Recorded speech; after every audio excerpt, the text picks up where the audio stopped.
Всем привет, вы на канале Польза.нет, меня зовут Саня, и здесь только быстрые обзоры и долгие стримы. И сегодня я буду вам рассказывать о телефоне Huawei Nova 9. Как раз с него ведется съемка для входа, так же как для выхода. Как вы помните, что все девайсы, которые я тестирую, я обязательно на них снимаю. В начале и в конце, разумеется, примеры съемки будут еще в процессе. Что самое главное, вы должны о нем сейчас узнать. Первое, у него 44 тысячи баллов в Storage-тесте, и это просто космос. 500 тысяч баллов в Antutu, он очень похож на Huawei P50 Pro, но это не Huawei P50 Pro, это не Honor 50, он даже по размерам другой. И впечатления от него, наверное, хорошие. В первую очередь, наверное, из-за ценообразования, потому что в рублевом эквиваленте он однозначно стоит своих денег, несмотря на отсутствие Google сервисов. Вы можете мне рассказывать, как их можно сюда прикрутить, можете рассказывать про то, что Google сервисы умрут вместе с iOS-системами и все дружно окирпичатся, но вы также можете погуглить, каким образом политика Huawei поменялась в период вот этого вот трэша, что сейчас происходит. Если вы думаете, что они феи, и они продают нам телекоммуникационное оборудование, вы сильно ошибаетесь. Да, телефоны будут, да, они в 99,9 периоде их не окирпичат на Harmony OS, не все так радужно. Я рассказываю о железе, надеюсь, оно вам нравится и нравятся рассказы, поэтому не забывайте подписаться на канал, не забывайте подписаться на болталку в телеге, на телегу скидок, там, кстати, 2 новых Redmi вышло, и я их купил, о них тоже расскажу. Из интересного про этот телефон, наверное, то, что под него аксессуары сейчас не найти. Хорошо, что идет с заводской пленкой, но без чехла. Чехол я до сих пор не нашел, ни оригинальный, ни неоригинальный, хотя в магазинах вроде бы девайс продается. Повторяюсь, цена адекватна. Смотрим. Сегодня, вопреки всему, несмотря ни на что, я успел выцепить на Тмоле. Напоминаю, что все девайсы, практически все 99%, я покупаю сам. Так вот, на Тмоле я успел выцепить телефон, который я никогда не купил, если бы не произошли события, от которых нам всем не по себе и которым мы все не рады. Nova 9 Huawei. Почему Huawei это хорошо? Потому что это не Android и это не iOS. Почему для нас сейчас Android и iOS плохо? Я думаю, вы и так прекрасно знаете. Не буду накалять ситуацию, не верю, что они все обрубят, но вот эти вот головники с какими-то попытками оплатить, подключением карты МИР и т.д. и т.п. это все равно расстраивает. Смартфон, по мне, интересный. Ничего здесь супер феерично нового нет, то есть если у вас есть какой-нибудь OnePlus 10 Pro или 9 Pro, если у вас есть Huawei P50 Pro, если у вас есть iPhone 13, то смысл смотреть этот обзор это просто поддержать меня как креатора. Вы уже знаете, что монетизации нет, чему я очень рад. Первое впечатление даже без распаковки тоненький. Много всякой документации, конечно же мы не догадаемся, как все это дело подключать, как устанавливать Сбербанк онлайн. Зарядка здесь, к моей радости, не такая убогая. 66 ватт это уже неплохо. Напоминаю, что кабельное хозяйство, вот эти вот штуковины, с штатными зарядками терять не стоит. Почему? Из-за цвета. Шучу. Из-за того, что быстрая зарядка с другим кабелем вполне возможно работать у вас не будет.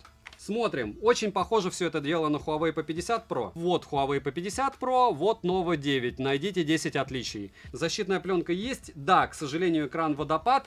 Да, в руке держать удобно. Грани не острые. И фронталка по центру. Дело это не люблю, но вот что есть, то есть. Не запихали сюда даже чехла. Подлецы. 177 граммов это вообще немного.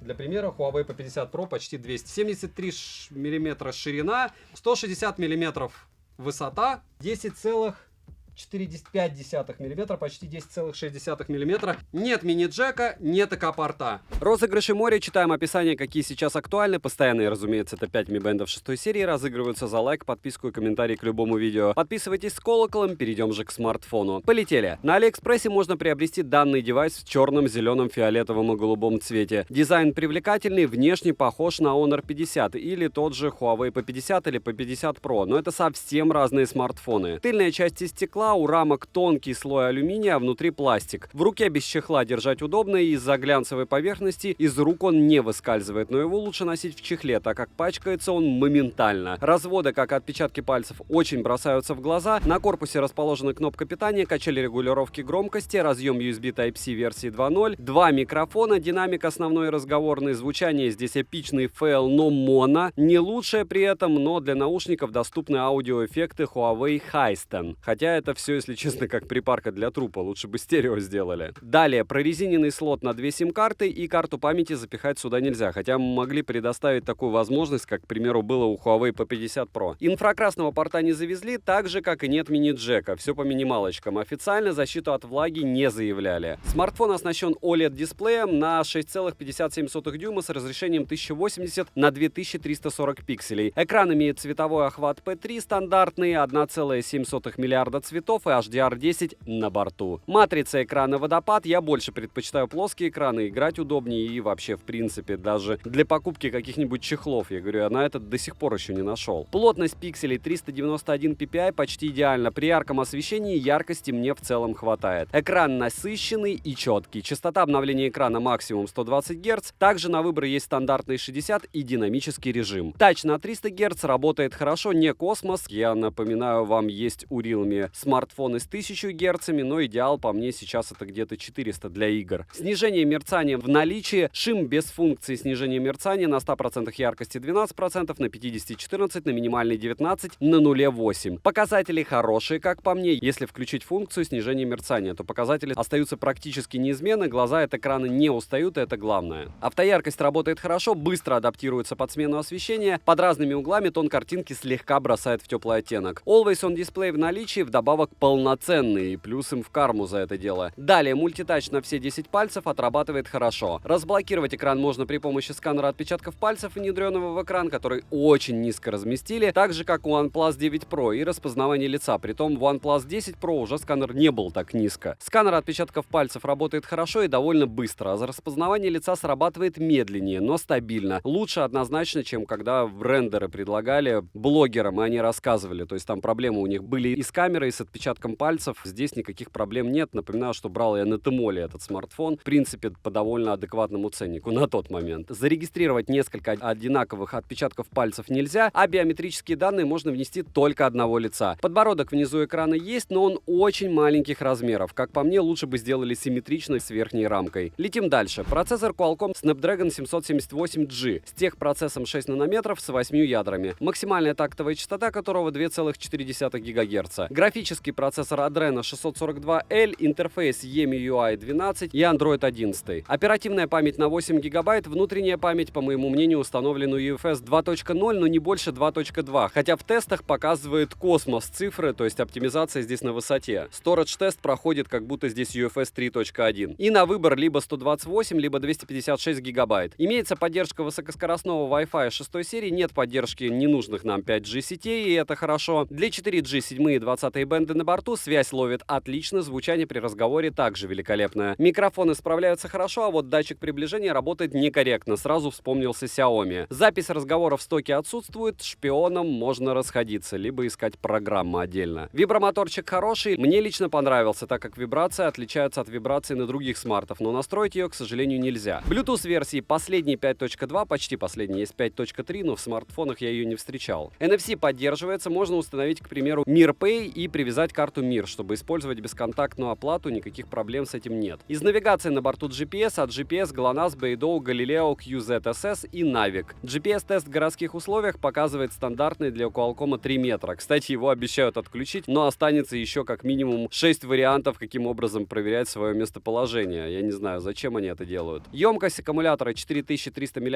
В PC-марке выдал скромные 5 часов 55 минут и осталось 20%. Тест же я проводил при 120 Гц на 100 яркости и максимальном разрешении экрана, и хочу отметить, что начал я тест с 92%. То есть, по большому счету, где-то часов 7 бы он выбил, если с сотки. Заряжается с 0 до 53% от родного адаптера питания за 14 минут, и полный цикл зарядки занял у меня почти 40 минут. Поедает за час просмотра видео на YouTube 12%, за час игры в Genshin Impact улетает практически половина заряда, а именно 42%. Играть на максимальных настройках графики комфортно, смартфон особо не нагрелся. Яркость он не понижал, что хорошо. Беспроводной зарядки нет, что неудивительно. Из датчиков на борту акселерометр, гироскоп, компас, датчик освещенности и датчик приближения. Перейдем же к тестам. Тротлинг-тест прошел не шикарно, 209 гипсов минимально, максимально 348 и в среднем 266 гипсов на 100 потоках при 30 минутах, и это такой эпичный фейл для такого а-ля супер оптимизированного процессора. В Geekbench в сингл-коре 784, в мультикоре 2891. Все тесты я проводил не в режиме особой производительности, потому что из того, что я проводил в нем, особой разницы нет, поэтому будем считать, что это конечные данные. 3D Mark показал Wildlife 2501, Wildlife Extreme 695, Wildlife Stress Test 2500, Wildlife Extreme Stress Test 695, Slingshot Extreme 5012, Slingshot 6380. Вантуту выдал средний результат в 508 тысяч попугаев, и это хорошо. Опять же, напоминаю, это данные без особого режима, то есть вот в стоке он так может. Storage тест порадовал и показал 44 тысячи. 146-минутный стресс-тест прошел не идеально, даже первые 30 минут ему дались нелегко. Видим результаты сами. Основной блок камер с тыльной части состоит из 4 модулей и одной LED-вспышки. Основная на 50 мегапикселей, ультраширик на 8, датчик глубины на 2 мегапикселя и макрообъектив тоже на 2 мегапикселя. Запись видео доступна в максимальном разрешении 4К 30 FPS, 60 FPS пожадничали, и вряд ли они появятся. Замедленная съемка в 1080p 120 FPS, 720p 960 или 240 FPS. Оптической стабилизации на борту нет, но есть интеллектуальная AES стабилизация. Это практически то же самое, что EES стабилизация, но она по-своему хороша, особенно для фотосъемки. Оптического зума также нет, есть только цифровой. Фронтальная камера на 32 мегапикселя находится в верхней части экрана по центру. В размерах она не маленькая, ее прям заметно. Максимальное разрешение для съемки видео те же 4К 30 FPS. На борту есть стандартные режимы для фото и видеосъемки. Также есть профессиональный режим. Короткие примеры вы сейчас увидите.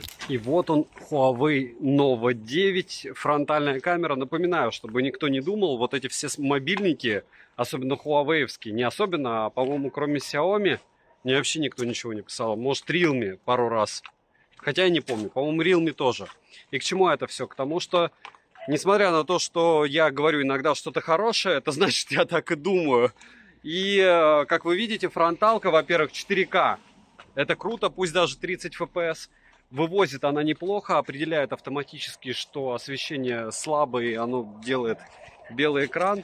То есть оно автоматически освещает мое лицо, дополнительное освещение. И по мне стаб тоже работает неплохо. Вообще, в принципе, я недавно тестировал Asus ROG Phone 5 Pro, который, к слову, разбил. Можете посмотреть обзор, если еще не смотрели. Телефон классный.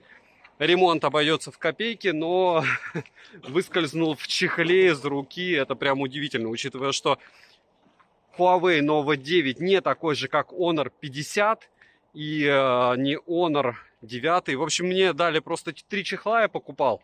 И ни один не подошел от Honor. К слову, если вы решите это все дело брать, то чехол вам нужен отдельный. И на момент, получается, 16 марта чехлов пока я не нашел. Ну, оригинальные, наверное, где-то есть за космические деньги, но каких-то китайских нет. Вот. И к чему это все? К тому, что роллинг шаттера по мне нет. Снимает. А нет, есть роллинг шаттер, но снимает очень хорошо. Фронталка прям зачет. И плюс в режиме в реального времени, тогда вы можете переключаться на основную камеру, делать X на себя. Как быстро и как много информации теряется, решать вам. Вы сейчас все видите. Но по мне это прям очень круто. Паузу, разумеется, тоже можно делать. И можно делать фотографии параллельно. По мне легкий эпичный фейл. Первый фейл это то, что у основной камеры максимум ограничения по съемке 10 минут. Ну, мне довольно непривычно и не понимаю почему. А второй фейл, что переключение на ширик хоть и есть, на ультраширик, это очень круто, прям мега круто. Происходит это сейчас все так, как будто, ну, лучше бы его не было, потому что все равно склейка такая, что информация теряется. Вот смотрите, ультраширик, хоп. И, разумеется, его ночью смысла использовать нет никакого. Максимум X6. Ночью X6 плюс стаб равно мыло. Если единичку, вот так. Паузу можно устанавливать, можно включать фронтальную камеру, включать обратно. По поводу стабилизатора все хорошо, но 30 FPS это, конечно, не особо приятно для основной камеры. Когда от фронталки прямо радовался, тридцатнику, здесь хочется сказать, ну, серьезно, ну, как бы телефон такой крутой, очень похож на Huawei P50 Pro. По внешке, по габаритам, по всему. И вроде должен был бы 60 FPS иметь, но нет. Not today, как говорится. И в целом вы все увидели, вы все узнали. Huawei хорош. И еще из основного, первое, что я заметил, это улучшалка при любом раскладе все равно работает. То есть, как бы я не включал отсутствие улучшения, телефон упорно сглаживает.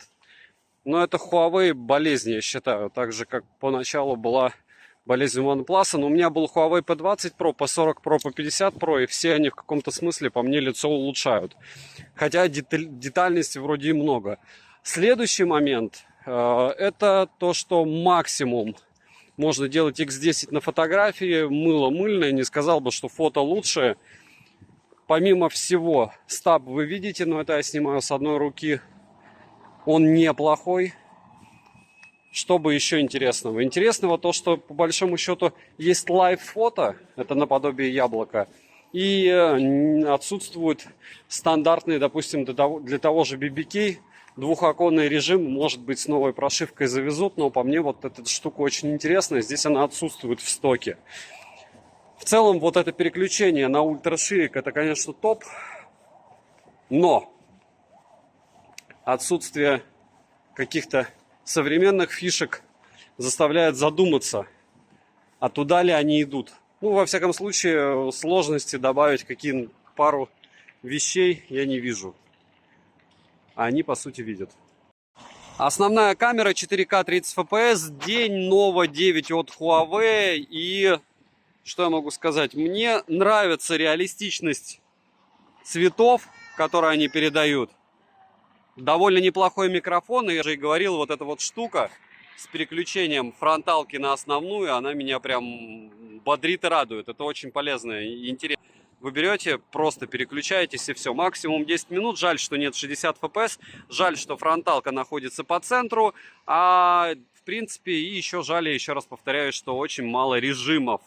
Потому что Realme, конечно, с BBK меня развратило. И я привык к тому, что режимов много. Плюс мне не особо нравится, как неплавно здесь работает X. Смотрите, стройка еще не встала. И на ультраширик сразу перешел. Режим видеоблог, как вы видите, роллинг шаттер в наличии, поэтому о нем рассказывать я не буду. Также фронталка еще днем 4К 30 FPS. Вот в движении, как отрабатывает стабилизатор с одной руки, по мне довольно неплохо. Супер макро в наличии. Зачем? Ну, для чего-то там. Но он намного хуже, чем у GT2 Pro, допустим. Хотя, опять же, там чуть другой ценник. Фронталка. Минусы: нет стерео, нет мини-джека, нет ЭК-порта, нет возможности расширить внутреннюю память с помощью microSD, некорректная работа датчика приближения. По большому счету все нужное отобрали. Вдобавок быстро разряжается, особенно если играть в Genshin Impact. Ну и вообще с играми особая история, потому что напоминаю, что здесь Google сервисов нет. Все, опять же, установки станций бубном. И может быть это и плюс с одной стороны, а с другой стороны, вот лично мне хотелось бы с коробки любым телефоном пользоваться без особых заморочек. Здесь они при любом раскладе нужны. Цену можете посмотреть по ссылке в описании к видео. Если промокоды смотрите в моем телеграм-канале, также по ссылке в прикрепленном комменте. В принципе, Honor и Huawei довольно часто по старым ценам, по старому курсу выкидывают какие-то девайсы. Это не супер новинка, но ей получается около 2 месяцев. И учитывая, как она пришла на рынок, пришла она по большому счету недавно, это не Honor. Думаю, обновлениями они что-то еще изменят в лучшую сторону. Не забывайте подписываться на телеграм-канал скидок и на болталку в телеге. Еще в ВК тоже, потому что, мне кажется, Тьюб скоро заблочат. И резюмирую сразу, почему не в куртке, потому что, как мне сказал друг, ты либо учись буржуйкой пользоваться, либо учись моржевать. Вот я выбрал пока второе. Надеюсь, этот сарказм не будет реалистичен, но пока все, что больная фантазия у меня генерирует, почему-то происходит. Следующий момент по поводу все-таки смартфона. Смартфон классный, мне понравился по габаритам, по удобству, по внешнему виду, по расположению камер. Мне Huawei P50 Pro нравился тоже.